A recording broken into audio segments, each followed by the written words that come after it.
Okay, take it away. Okay, awesome. So our group interviewed Care Partners. They're a nonprofit organization. And so we're going to be talking about the organization and then the grief that their population focuses on, and then also specifically dementia and how that kind of plays a role in Care Partners. So let me move you guys over so I can see my screen. So Care Partners is, like I said, a nonprofit organization, and they provide support, education, resources, and respite to family caregivers, and also all of those things to individuals who are living with memory loss, so any kind of Alzheimer's, really anything that falls under the umbrella of dementia, so any kind of cognitive impairment, individuals who have Parkinson's and things like that. And so just a little bit of history about Care Partners. They originally started in about 1985. And so that was when the care team concept was created by the founders, Earl and Ron Sunderland. And so essentially what the care team concept was about is they provided a support system made up of volunteers for a colleague who was diagnosed with AIDS. And so this was in the mid 80s when AIDS was a big thing going on. And so the founders saw a need in the population. So essentially what they did is they started a network of different congregations across the Houston area, so different churches. And within those congregations, they had groups of volunteers who would become sort of a second family to these recipients of care, so the people who had AIDS. And of course, eventually, as AIDS became a more treatable and manageable disease, the care team concept then expanded to serve persons who had Alzheimer's, any kind of relating dementia. And so I'll talk a little bit about the different services specifically that Care Partners provides. And so the first one is kind of the big one. So if you've ever heard of Care Partners, typically the gathering place is what's associated with that. And so what the gathering place is, it's a 3 to 3.5 hour program. It's free of charge. And it's for individuals who are living with early to moderate Alzheimer's or any kind of dementia, as I mentioned before. And so essentially it goes from about 10 to 1:30. It's free of charge. And ideally it's for family caregivers to drop off their loved ones who are dealing with any kind of memory loss. And of course, there's specifications and requirements for the program, but the day is typically made up of, they'll drop off at around 10, they'll have coffee and snacks, they'll do, exercise together, they'll do a sing-along, they'll have entertainment come in. And it's just kind of a day filled with fun, and it's, a safe place for people who have memory loss to gather and be amongst other people who are dealing with the same things. And all of it is run by volunteers, so it's free of charge, and it's put on with different congregations. So I think currently Care Partners has around 50 to 55 different partnering congregations in the Houston area. I know with COVID, they've lost a lot of their partnerships, but I think the hope is to kind of rebuild those once things die down a little bit. And then the second program that Care Partners provides is Second Family. So I talked a little bit about this when I mentioned the care team model. And so what Second Family is, it's essentially kind of an expansion of the original care team model. And so it's a homebound program that's focused on helping individuals who are living with illnesses or other challenges due to aging. And so you don't have to have any kind of cognitive impairment to be a part of Second Family. And so essentially it's just that same group of volunteers who's trained in a congregation, and they're trained to provide support and essentially just companionship for people who are living alone, who are older, who maybe have just lost a spouse, are in need of companionship, just to kind of combat social isolation. And so typically individuals who are a part of Second Family are a part of the congregation. That's not always the case. Most congregations are really good about taking people who don't belong to the congregation. Maybe there's just a need in the community. And so Second Family will step in to kind of provide companionship for those people. Excuse me. So yeah, the family caregivers receive respite and a break and time away from their caregiving responsibilities. And so a good example of Second Family, there was a group, just to preface, I do work for Care Partners. I don't specifically work in grief. And so we did interview someone, one of my colleagues who does a lot of grief work for the interview portion of this project. But one of my Second Family groups, there was a family, it was a husband and a wife, and the spouse's husband, he has Alzheimer's, and he's very much in the early stages of his disease. And so there's a group of men who are part of the second family at their congregation. And so there's about 4 men who take him out to lunch once a week, every Thursday from 12 to 1:30. And so that's just kind of an example of what second family can look like. That gives his wife some respite. She has time to do something on her own, get lunch with a friend, etc. And then those volunteers are providing companionship for her spouse. So that's just kind of an example of what second family can look like. So some other services. So Common Ground is essentially just a support group, and it's established for family caregivers who are caring for a parent, a spouse, a grandparent, anyone in their kind of family unit who's experiencing any kind of memory loss. And so essentially it's just a safe place where caregivers can, talk to one another, encourage each other, provide any kind of tips about what's worked, what hasn't worked as far as resources and things like that. And so, that they meet monthly. They're usually in conjunction with a gathering place. And then another service that Care Partners provides is Caregiver Conferences. And so these are just educational events that are open to any caregivers in that surrounding area. And it's just a place where they can, hear professionals speak, get different community resources in the area just to provide better care for their loved ones. And then one of the other programs, sorry, I'm jumping all over the place, is the Dementia Day Center. So it is one of the newer programs that Care Partners does provide.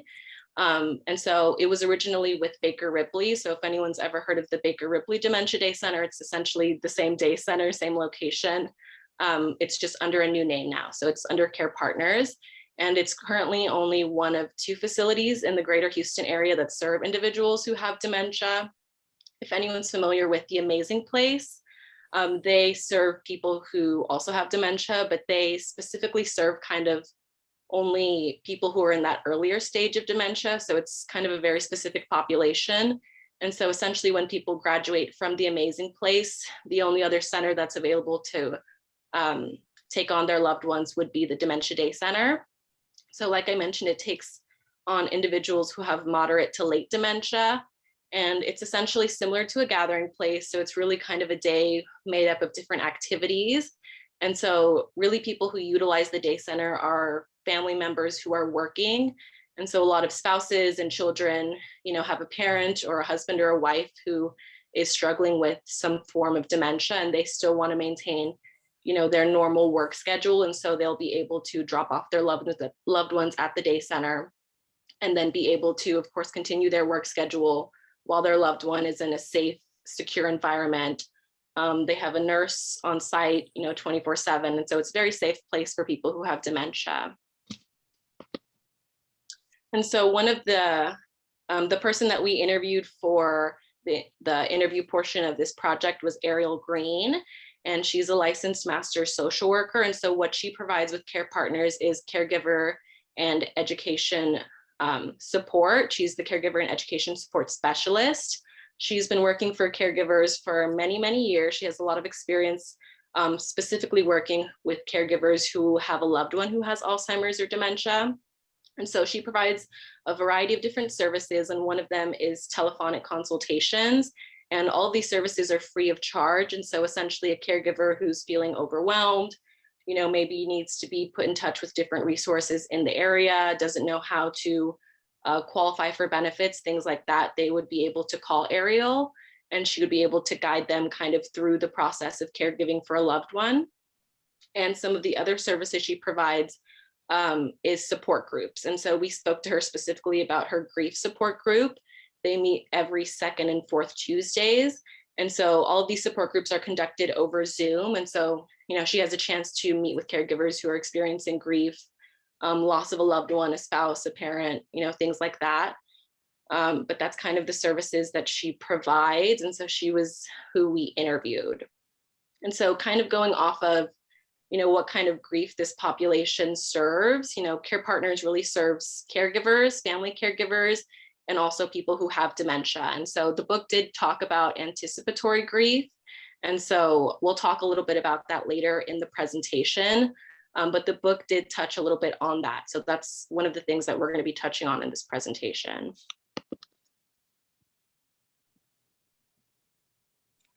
Thanks, Gigi. So I'm going to go ahead and take over and start talking about anticipatory grief, which is something that was a kind of a recurring theme whenever we did our interview with Ariel, and she was talking about the caregivers that she is working with and that she frequently kind of encounters in her support group. So to define it and just make sure everyone's on the same page, this wasn't our reading, but, anticipatory grief is kind of grieving that is occurring prior to the actual loss. And so we're seeing this a lot with terminal illnesses. Not just terminal illnesses that kind of have this issue with kind of this expiration, but more also to the point of dementia and Alzheimer's. We're seeing it a lot more, and caregivers in particular experiencing that because there is this kind of dual loss and what that comes with caregivers who are working with dementia and Alzheimer's patients. And so, anticipatory grief is kind of this interesting period where they can they know that their loved one is going to pass. And so it does provide them with the opportunity to kind of work out any issues and maybe tackle in any kind of struggles that they were having with that loved one. They can also kind of take care of the logistics of dying, right? Wills, end of life care, funeral proceedings, and things like that. And that's kind of a traditional track with terminal illnesses and kind of being able to do that. But when a loved one has dementia or Alzheimer's, that kind of takes away that opportunity from caregivers and, of course, their families.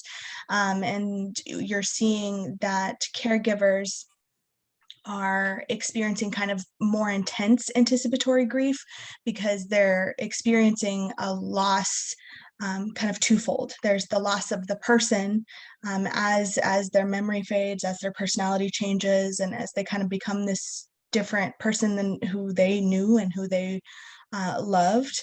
And then there's the actual kind of death that will happen, eventually for the family.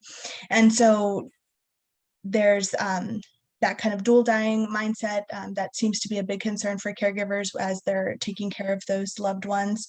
And then there's also another term for it, which is, kind of this ambiguous loss where it's kind of hard to define what you're losing, right? Because the person is right in front of you. They haven't died, they haven't passed away, but there is this element of them not being the people that they were with you, right? Or who you loved.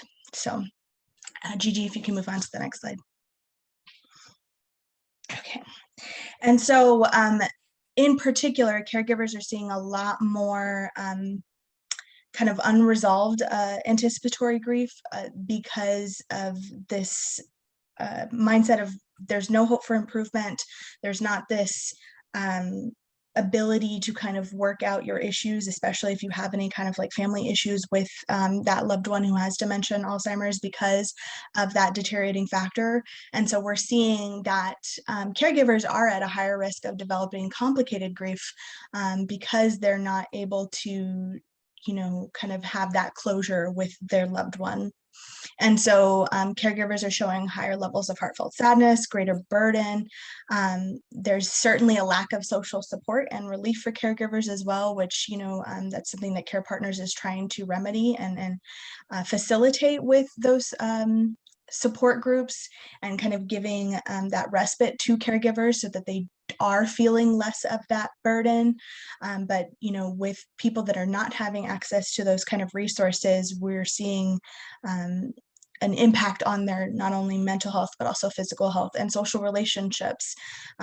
This kind of grief is not exactly publicly acknowledged or supportive. And so there is that kind of like lack of social support. And we can see this sometimes with a lot of terminal illnesses, but with dementia and Alzheimer's, it is such a long drawn out disease that, and I think I referenced this in my next slide, but it's almost as if the support fades after a while because the because it takes so long. You kind of find out and there's that initial shock, and then there's the support that you receive from outside sources initially, but because this kind of continues for years and years and years, sometimes that social support can fade. And so just kind of continuing on in the same mindset, what we're seeing in these kind of special concerns for this particular population is that the slow deterioration makes it very difficult for them to grieve. It can take so long for that person to actually pass. And so, Ariel mentioned that some of the support givers or caregivers that were helping their loved ones were struggling with kind of feeling this sense of guilt once their loved one did pass away as well, because they had been caring for them for so long. It was really difficult for them to kind of process what their life was going to be like post that person's death, and also this concern about, did they do enough, or was there enough something they could have done differently for that particular person. And so in that support group, that's something that they're able to talk about and kind of work through. But it is a theme that Ariel mentioned, that each person is kind of in a different space with what they have or what they feel whenever they're in that support group, but there is this usually guilt or kind of sense of not knowing where to go from here. Thank you, Julia. So to follow up with that closely, the theoretical framework for intervention that we used was William Worden's model. We felt that the caregivers going through this anticipatory grief needed to follow the 4 tasks: to accept the reality of the loss, to process the pain of grief, to adjust to a world without the deceased, and to find an enduring connection with the deceased while at the same time embarking on a new life. So the development of the treatment plan, which is the next slide, we felt, again, that the goals were to address the feeling of the survivor's guilt. We did see this in talking to Ariel, that they had a lot of desire. They wish, in this grief support group, they wish that anticipatory grief would have been discussed more when their loved ones were still present. They've expressed feeling that maybe that would have helped them grieve most appropriately. Another goal is for survivors to rediscover their identity. As mentioned, they do lose a lot of themselves in being just primarily a caregiver. They've isolated from loved ones, from friends, from just anyone with regards to going out and just being themselves. And so we had identified that as a goal for a treatment plan. And then lastly, we had also identified to maintain a connection with their deceased while making a new life. And with that, I mean, being a primary caregiver of someone for so long, that was their main identity. So maintaining a connection to that does help process that grief. So some of the interventions that we saw was, of course, helping address unfinished business before a loved one passes. Sometimes that has been found to help with the guilt and the grief. Participating in a grief support group, we definitely found that many of the individuals that have been in the current support group had been on it from the onset. So we're talking about 2 years now. And it's been a very helpful experience for them, and they feel very supported and continue to attend. And, we had asked if the aspect of it being virtual was any hindrance to it. And they didn't, it didn't seem to be so. Apparently it's just much more accessible and a huge support. Another intervention was that once a loved one passes, there was, some people that felt that continuing to participate in a caregiver support group helped them to see like, hey, I did everything that I could for my loved one. And then by them expressing like, hey, you're also doing everything you can to the caregivers present. It helped them be able to survive that grief. So the specific intervention that we saw was, again, just the grief support group. Again, by making it virtual, it makes it more accessible to individuals. There would be a developed, agreed upon group rules, just everything that are rules that everyone could buy into. Encouraging ongoing participation, there not being an end date. Discussing the anticipatory grief within the group also to help them be able to process it better. And then encouraging participation in a caregiver support group. In a caregiver support group once they're ready to do so.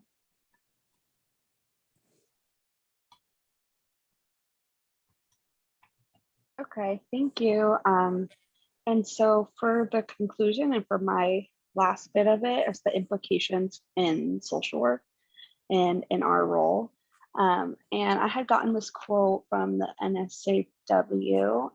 So many family caregivers support their loved ones at significant cost to their own physical, emotional, and financial well-being. So implications for the social work practice are on both the, I wanted to look at it on a micro level and also a macro level, and throughout the social work community. And this population, as far as caregivers, it's sort of a niche population, and also just memory loss and dementia.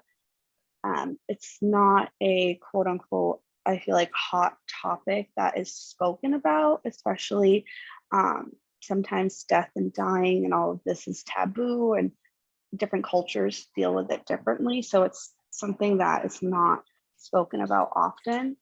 And this population is often looked over and has limited resources for those reasons. And despite the need for these services, right? Because I think we all have been touched by knowing somebody who has gone through this, or ourselves, that we may need a caregiver, or we may be caregivers for somebody that we know. And this is something that is very common.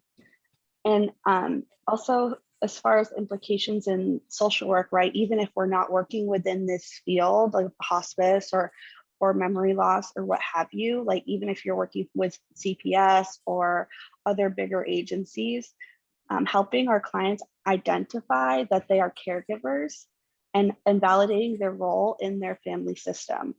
And that could be the first step in helping them access resources or supports for the families. You know, we can work with possibly like, for example, like CPS working with different families and finding out that they're caring for an elderly parent, but not receiving any of the resources and not realizing that those resources are there for them. Even though they might be limited, you know, that's our job to help facilitate some of that.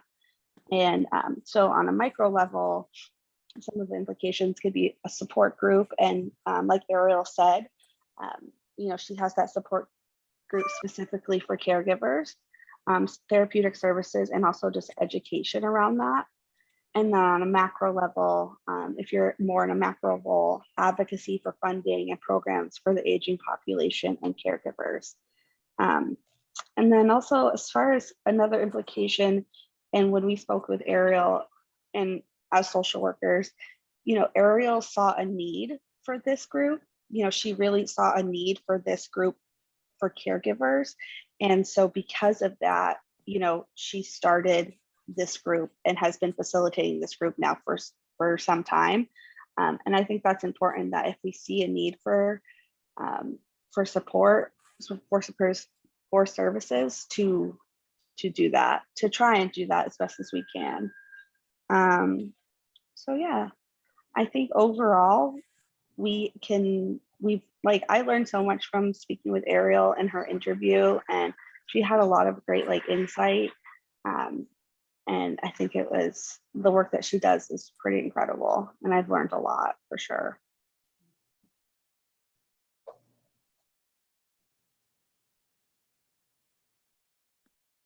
I was wondering if that was that when I saw Chung, if that was our Monique Chung, but it's a different person there. It's, I was wondering if it was Dr. Chung from the GCSW. No, that was excellent, guys.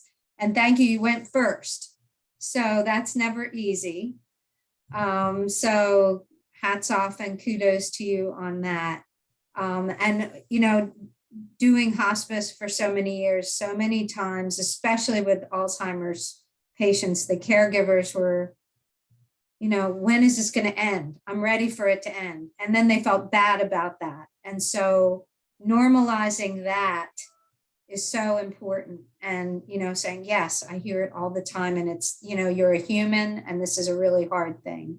And so I think that, you know, the things that you've recognized and that you're reporting on are just so important. And it's going to be an even bigger thing, you know, caregiving going forward with, you know, you hear a lot about the baby boomers, but, you know, here we come. So it's going to be, you know, it's going to be a bigger and bigger thing. So I think, you know, the needs that you identified and this organization is just awesome. So thank you very much. Great job. I'm going to stop recording. Thank you.